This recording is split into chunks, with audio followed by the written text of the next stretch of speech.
talking about these two quite different markets, the German and the French one. Could you explain what is the difference between them? So the main difference lies in the regulatory approach. So in France, we like regulation and we would like to regulate the market and make sure the market is functioning through regulation, in particular on the balancing market. Whereas in Germany, the position really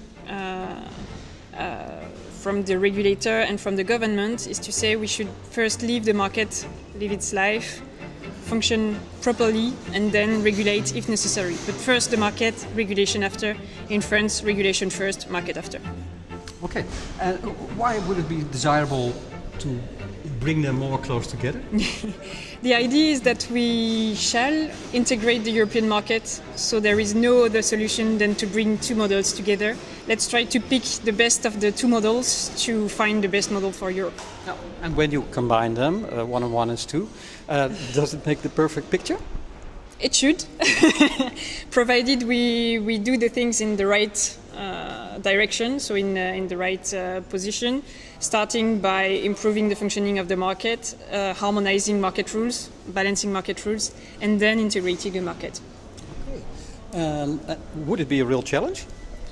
I think so. It's a big job, and I congratulate ENSOE, the regulators, for starting that.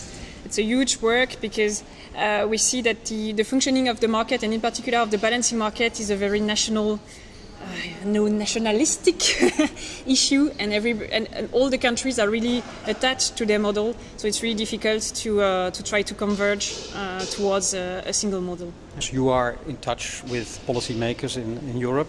What would be your advice these days? My advice is first take vitamins, because it would be a tough work. Then I would say before regulating and starting new regulation, please try to implement what's already in place, implement properly. Then try to harmonize the rules prior to integrating the market. And on the top of that, keep an eye on CO2 emissions, because this is the main reason why we are working in the energy sector.